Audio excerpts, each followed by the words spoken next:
asalaamaaleykum. maaleykum salaam. tur bi ak sant bi. man maa ngi tudd Abu. Abu ñëwal tuuti ci li nga xam ne moo jot a am fii nii ci accident oto bii nii. oto bi ñun ñoo ko indi quoi ñun ñoo ànd ak moom. oto bi fële la njëkk a taxaw ñu kale ko chauffeur bi ne nañ dindi kal bi bañ dindee kal bi si la oto bi saaraanee nag ñëw.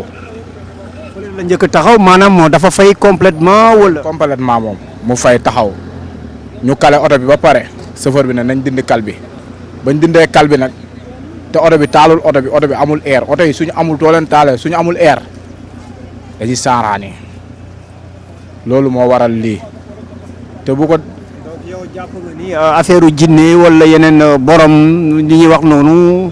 ndogalu suñu borom la rek du affaire de jinne ndogalu suñu borom rek la lu war a am moom day am parce que ñun oto yi nii yàgg nañ di ànd ak ñoom chaque jour oto yu mel ni ñu ànd ak ñoom di dem di sama grand frère moom affaire bi quoi mais yàlla ak pexem jaam ak dogalam tamit moo waral lii nii waaye lii moom yàgg nañ di ànd ak oto yi mais lii moom mosuñoo dal c'est la première fois ñu am lu mel nii tey fii nii.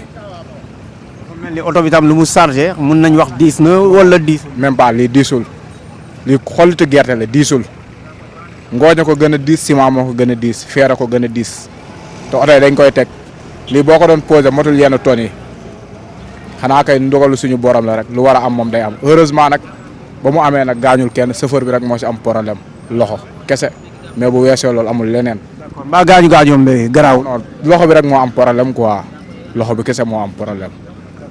donc su ma la déggee bu baax bu dee oto bi yéenoon lenn li nga xam ne gën naa diis lii dégâts yi mun na gën a garaaw. munoon na gën a garaaw mais tamit paa bi mun na dawal fi mu sànni oto bii nii fii doon bu doon keneen la mun na bañ a sànni fii oto bi mun na jàdd wala mu jaar gauche wala mu jaar droite mais heureusement fi mu ko sànni nii baax na mu bañ a gaañ kenn oto bi yàqu moo gënoon ay bakkan di si rot ndaxte oto bi lii nii bakkan moo gën a fort oto nit mooy liggéey lu mu jëndee oto kon loolu amul problème. donc su ma la déggee bu baax paa bi dafa maîtriser oto bi moo tax mu ñëw fii nii sinon ci population bi la doon dem. kay loolu la dafa maîtriser oto bi moo tax mu ñëw sànni ko fii nii moom mu tëb wàcc loolu la.